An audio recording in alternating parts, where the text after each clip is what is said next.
Welcome to the Tour of the Lake District, an 154 circuit trail that takes you through some of the most beautiful valleys and woodlands of the Lake District. The trail isn't waymarked and joins together a mishmash of remote trails across the park, past lakes, across rivers, and over mountain passes into the different towns and villages of the lakes. Join me on my journey as I attempt to finally complete a long-distance trail after two previous failures on the West Highland Way and Cumbria Way in the past year. I'm staying in a mixture of campsites and bunkhouses along the way. So let's go!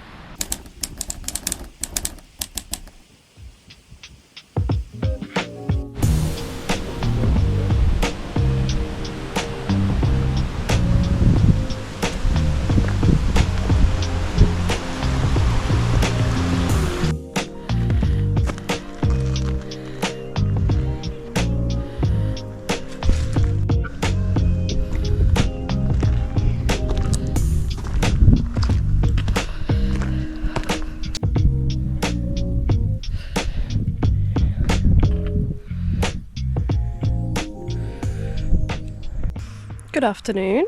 It is day one of my next adventure, the Tour of the Lake District. Not an official national trail, and it's not waymarked, but it is something that I found doing some research. 150 kilometre loop of the Lake District.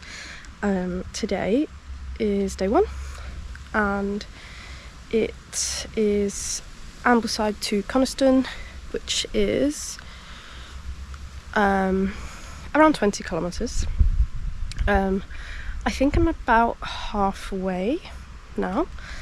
I didn't do much filming to begin with because I was just trying to get some distance underfoot.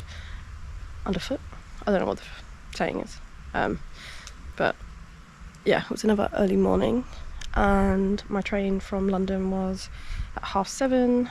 Again, just like most of my trips, I didn't sleep well last night. I only slept about 4 hours, so quite tired. Got to Ambleside about midday, or just about 11:30 actually, and had some lunch at the tea room. I can't remember what it's called, Mrs. H or something. Mrs. H tea room. It was really good.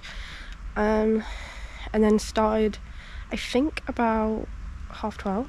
So yeah, according to Garmin, I have walked 5.4 miles.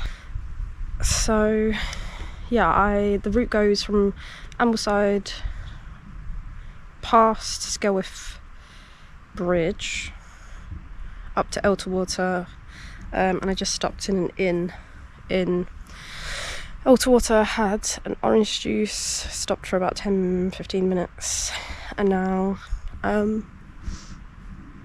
back on trail. I've actually changed the route a little bit. I think the guidebook, I've not been following the guidebook really. I plotted what the guidebook said to do onto my offline map app that I have, and I've been following that on my phone, and it says to go via Little Langdale, I think. I've actually kind of skipped that just because started off quite late today, and yeah, I was a bit anxious about time. I'm less anxious about time now, but still got about 10 kilometres to go. I just don't want to get to Coniston too late. I will update a little bit more about this trail and all the stops a little bit later. It's been a nice day. It was a little bit overcast when I first got there, but absolutely no rain, and I've got some blue skies now and a little bit of sunshine, so yeah, feeling good.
So I'm just having a proper break, my first break today.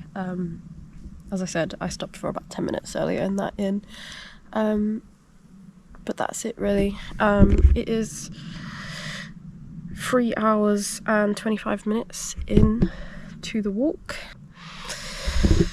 So yeah, I'm currently at Tarn Hows, which supposed to have been to before on the Cumbria Way, but didn't manage to.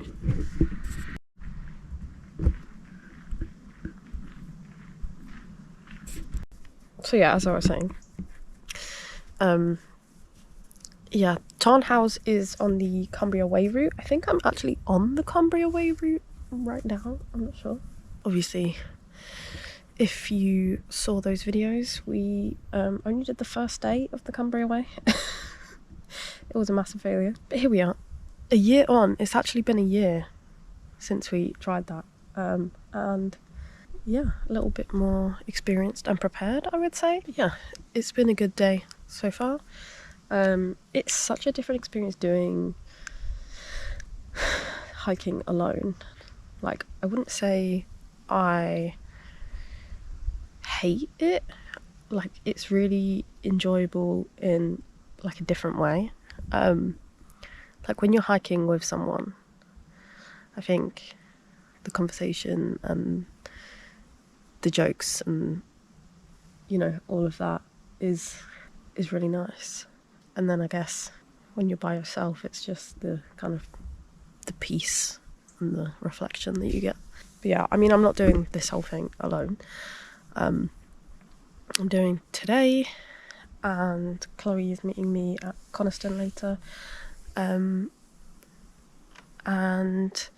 then she is joining me until we get to Grasmere, and then she is leaving, so she's doing the majority of it. The reason she's not doing today is because I messed up the whole plan, and she was initially just going to do the second half.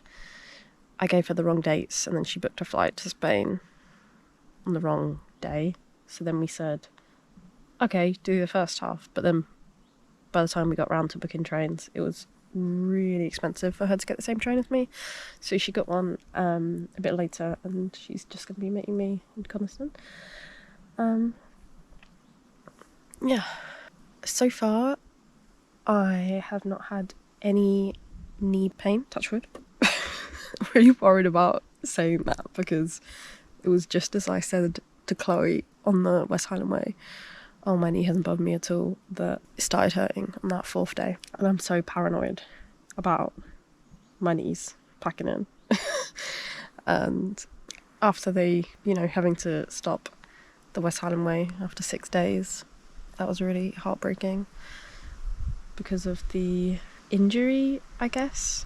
So yeah, I'm just worried, you know, but I'm a little bit more prepared.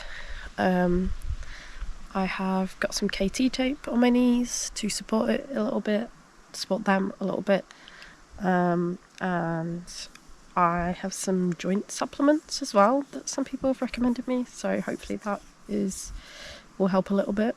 Yeah, so fingers crossed they behave. But also I have implemented some rest days in the whole plan. So 2 rest days. It's a 9-day trail, but I'm breaking it up to have 2 rest days, just so that, for the main reason that I would like to let my knees kind of rest a little bit more.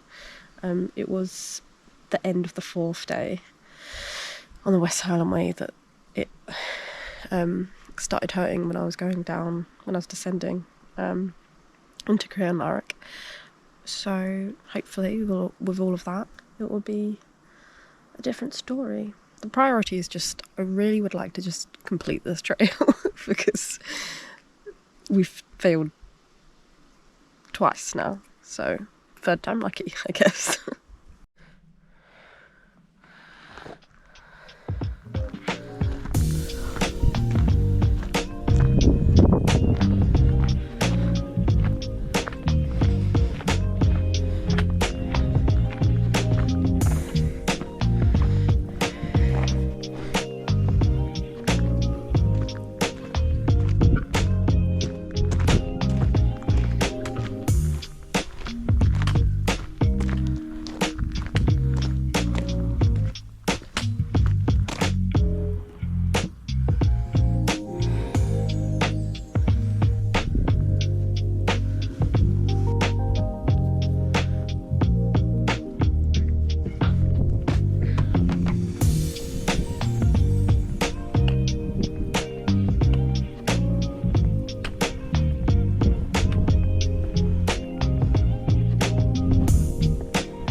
So close to Coniston.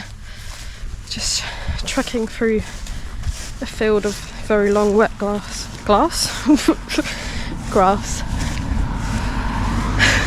I didn't know if I should be in, but there was a path here apparently. Yeah, there's a sign. It's fine. Let's get on the road for a bit. And I don't think it's far at all to the hostel.